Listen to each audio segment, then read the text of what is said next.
Software engineer ফিল্ডে service agreement বা bond, notice period, probation period, এই টার্মগুলো নিয়ে সবাই প্রত্যেকে জানে যারা এই ফিল্ডে আছে, কিন্তু যারা ফ্রেশার এখনও কোনো কোম্পানিতে জয়েন করেনি তাদের মধ্যে অনেকেই আছে এই জিনিসগুলো হয়তো শুনেছে বা টার্মগুলো শুনেছে কিন্তু অত ক্লিয়ারলি জিনিসগুলো জানে না।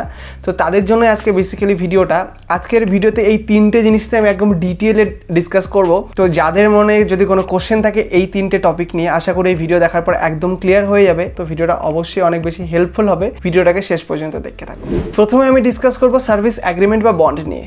বন্ড হচ্ছে তোমার আর কোনো কোম্পানির মধ্যে লিগ্যাল একটা অ্যাগ্রিমেন্ট, যেখানে এটা লেখা থাকবে তোমার অফারে যে একটা নির্দিষ্ট সময়ের মধ্যে তুমি সেই কোম্পানিটা ছাড়তে পারবে না। তুমি যদি ছাড়ো বা ছেড়ে দাও তাহলে একটা নির্দিষ্ট অ্যামাউন্ট থাকবে, সেটা তোমাকে কোম্পানিকে পে করতে হবে। বাট হতে পারে এই বন্ডটা কোনো কোনো কোম্পানির জন্য 1 বছর বা কোনো কোনো কোম্পানির জন্য 2 বছর বা 6 মাস বা 2 বছরের বেশি, নর্মালি ম্যাক্সিমাম 2 বছর থাকে বা মিনিমাম 1 বছর থাকে বন্ড। তো এবার কোম্পানি বন্ড কেন সেট করে এমপ্লয়ীদের সাথে, কেন তারা তাদের কাছ থেকে টাকা ডিমান্ড করে? এটা নর্মালি এই জন্যই হয়, একজন স্টুডেন্ট যখন ফ্রেশার হিসেবে কোনো কোম্পানিতে যাচ্ছে তখন তাকে কোম্পানি বিভিন্নভাবে ট্রেনিং দেয়, 2 মাস 6 মাস, আমি আগের ভিডিওতে এগুলো নিয়ে ডিসকাস করেছি। তো সেই ট্রেনিংটার ক্ষেত্রে এমপ্লয়ি কোনো কাজ করে না, তো বেসিক্যালি তাদেরকে শেখানো হয়, ট্রেনিং করানো হয়। এই ট্রেনিং করানোর জন্য কোম্পানি হয়তো ইন্টারনাল কিছু ট্রেনারদেরকে দিয়ে ট্রেনিং করায়, বা হতে পারে এক্সটার্নাল কিছু ট্রেনারকেও হায়ার করে এনেছে এদেরকে ট্রেনিং করানোর জন্য। তো তার জন্য কোম্পানি প্রচুর টাকা ইনভেস্ট করে সেই ট্রেনারদের পেছনে। এবারে একজন কোনো কোম্পানিতে জব পেয়ে গেছে, তার উপরে কোম্পানি টাকা ইনভেস্ট করছে, তাকে দিয়ে কোনো কাজও করাচ্ছে না, তাকে স্যালারি দিচ্ছে প্লাস ট্রেনারের উপরে খরচ করছে। এবারে 1 বছর হতেই সেই স্টুডেন্টটা বা এমপ্লয়িটা কোম্পানিতে কোনো কাজ না করে ছেড়ে দিয়ে চলে যাচ্ছে, তখন তো কোম্পানি বলবেই তুমি আমার কোম্পানিতে এসে শুধু শিখলে, কোনো কাজ করলে না, দেন এই অ্যামাউন্টটা তোমাকে ফেরত দিতে হবে। তো কোনো কোনো কোম্পানিতে 1 বছরের বন্ড থাকে বা কোনো কোনো কোম্পানিতে 2 বছরের বন্ড থাকে। তো কোনো কোম্পানিতে জয়েনিংয়ের আগে সেই অফার লেটার বা যে অ্যাগ্রিমেন্ট আছে তোমাদের একদম ভালো করে দেখে নিতে হবে যে কত দিনের আগে আমি কোম্পানিটা ছাড়তে পারবো, বা যদি আগে ছেড়ে দিই আমাকে কত টাকা পে করতে হবে। বন্ড অ্যামাউন্টটা অনেক অনেক বেশি হয় কোনো কোম্পানিতে 50,000, কোনো কোম্পানিতে 1 লাখ, কোনো কোম্পানিতে 2 লাখ বা তারও বেশি। এবার হতে পারে তুমি কোনো কোম্পানিতে জয়েন করে গেছো, সেখানে তোমার 2 বছরের বন্ড আছে, এবার 1 বছর পরেই তুমি ভালো কোনো অপরচুনিটি পেয়ে গেছো বা তোমার কোনো প্রবলেম হচ্ছে, সেই জবটা ছেড়ে তুমি অন্য জবে জয়েন করতে যাচ্ছ বা যে কোনো রিজন হতে পারে, তখন চাইলেই কিন্তু তুমি ছেড়ে দিতে পারবে না। তখন তোমাকে হতে পারে 2 লাখ বা তারও বেশি অ্যামাউন্ট পে করতে হচ্ছে। তুমি দেখলে যে এতদিন কোম্পানিতে জব করার পর এত টাকা তুমি স্যালারিই পাওনি, তোমার এত টাকা সেভিংসই হয়নি, তবুও তোমাকে সেই অ্যামাউন্টটা তোমাকে সেখানে পে করতে হবে।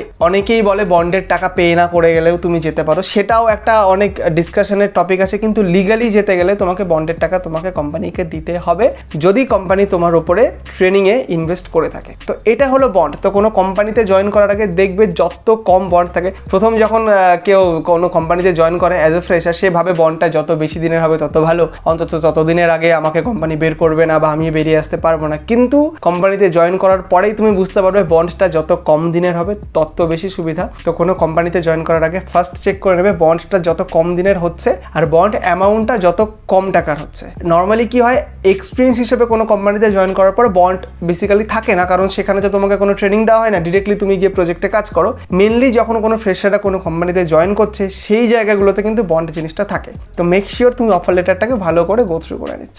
এবারে আসছি প্রোবেশন পিরিয়ড নিয়ে। প্রোবেশন পিরিয়ড এমন একটা জিনিস যেটা টু বি অনেস্ট আমিও জয়েনিং এর আগে জানতাম না প্রোবেশন পিরিয়ডটা কি। আমি বন্ড আর নোটিশ পিরিয়ড সম্বন্ধে একটু জানলেও প্রোবেশন পিরিয়ডটা একদমই জানতাম না। তো প্রোবেশন পিরিয়ডটা এটা, ধরো তুমি কোনো কোম্পানিতে জয়েন করে গেছো, সেখানে তোমার 2 বছরের বন্ড আছে, 2 বছর আগে ছাড়তে পারবে না, আর 1 বছরের প্রোবেশন পিরিয়ড আছে। প্রোবেশন পিরিয়ডটা কি, প্রথম 1 বছর কোম্পানি তোমাকে জাজ করবে, তোমাকে দেখবে যে তোমার পারফরমেন্স কেমন, তুমি ঠিকঠাক পারফর্ম করছো কিনা, তোমার অ্যাটিটিউড কেমন, তুমি ঠিক টাইমে আসছো কিনা, ঠিক টাইমে যাচ্ছ কিনা, এই সমস্ত কিছু দেখে কোম্পানি তোমাকে জাজ করবে যে একে ফুল টাইম এমপ্লয়মেন্ট দেওয়ার জন্য এ আদৌ এলিজিবল কিনা, তার মধ্যে সেই যোগ্যতা আছে কিনা। কোম্পানি যদি কখনো দেখে যে তার মধ্যে নেই সেই এলিজিবিলিটি কোম্পানিতে রাখার জন্য, সে প্রোবেশন পিরিয়ডের মধ্যে যখন খুশি তখন তার অফার টার্মিনেট করতে পারে, তাকে কোম্পানি থেকে বের করে দিতে পারে। ধরো 2 বছরের বন্ড আছে আর 1 বছরের প্রোবেশন পিরিয়ড আছে।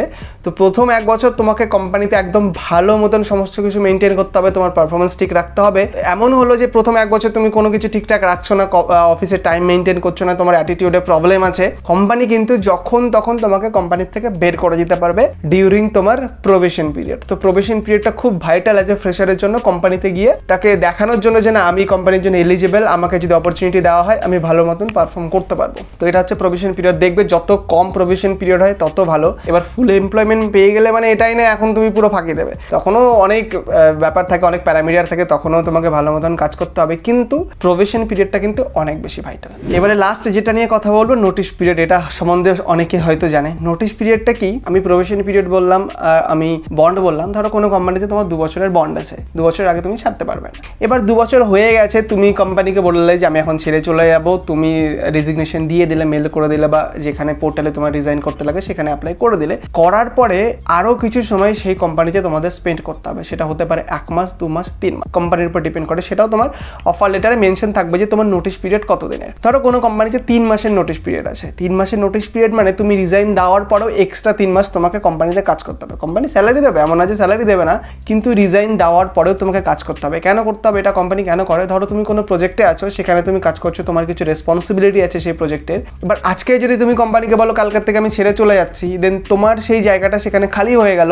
নতুন কাউকে যদি সেখানে হায়ার করে, সে তো এসেই প্রথম দিন থেকে সেই কাজটা করতে পারবে না, তাকে তার কাজটা বুঝে নিতে হবে। ওই জন্য সেই যে তোমার নোটিশ পিরিয়ডটা থাকবে, তাকেই তুমি তোমার কাজ বুঝিয়ে দেবে, তোমাকে যেগুলো টাস্ক করাবে, মানে নর্মাল যেমন তুমি কাজ করো সেগুলো তো করবে, প্লাস নতুন যাকে হায়ার করা হবে তাকেও তুমি তোমার কাজটা বুঝিয়ে দেবে। ওই জন্য কোম্পানি 1 মাস, 2 মাস বা 3 মাসের নোটিশ পিরিয়ড রাখে, যাতে করে কেউ যদি চলে যায়, নতুন কেউ সেই জায়গাটায় আসে, পুরোনো এমপ্লয়ি তাকে তার কাজ বুঝিয়ে দিতে পারে। এবার এখানেও তুমি চেষ্টা করবে তোমার নোটিশ পিরিয়ড অনেক বেশি কম হওয়ার। ধরো তুমি একটা কোম্পানি থেকে সুইচ করে নতুন কোনো কোম্পানিতে যাচ্ছ, বা নতুন কোম্পানিতে তুমি ইন্টারভিউ দিয়ে দিলে আর বললে আমার আগের কোম্পানিতে আমার 3 মাসের নোটিশ পিরিয়ড আছে, তো আমি 3 মাস পরে তোমার কোম্পানিতে জয়েন করতে পারবো। তখন হতে পারে তারা তোমাকে জয়েনিং নাও দিতে পারে, কারণ তারা এটা বলবে দেখো আমরা ইমিডিয়েট জয়েনই চাই, যে কাল থেকে আমাদের একটা পোস্ট খালি আছে, সেখানে তোমাকে জয়েন করতে হবে। এবার তোমার 3 মাসের নোটিশ পিরিয়ড আছে, অতদিন আমরা ওয়েট করতে পারবো না। তো নোটিশ পিরিয়ড যত বেশি দিনের হবে তত তোমার কিন্তু প্রবলেম হবে জব সুইচ করার জন্য। আর এমনটাও না তুমি কোম্পানিতে রিজাইন দিয়ে দিলে তুমি এবার নোটিশ পিরিয়ডে আছো, 3 মাসের মধ্যে তুমি জব খোঁজার চেষ্টা করছো, হতে পারে এদিকে তোমার 3 মাস শেষ হয়ে গেল, নতুন কোনো কোম্পানিতে তুমি জব পেলে না। তো জব পাওয়ার পরে তোমাকে রিজাইন দিতে হবে। আর নতুন কোম্পানিতে তোমাকে এটাও মেনশন করতে হবে যে এতদিনের আমার নোটিশ পিরিয়ড আছে। তারা যদি রাজি হয় হ্যাঁ 3 মাস পরেও তুমি এখানে জয়েন করতে পারবে, তবেই তুমি পারবে। কিন্তু এই জিনিসগুলো, এই যে নোটিশ পিরিয়ড, এগুলো কিন্তু সমস্ত কিছু HR এর সাথে নেগোসিয়েবল।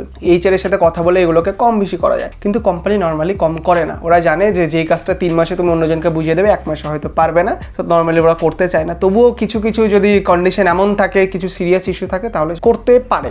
ঠিক আছে, তো এই ছিল bond, notice period, probation period, সমস্ত কিছু তোমাদের সাথে আমি ডিসকাস করলাম। সবশেষে আমি এটাই বলবো, bond, notice period, probation period, এই 3টে জিনিসই যতটা সম্ভব কম হবে তত তোমার জন্য ভালো।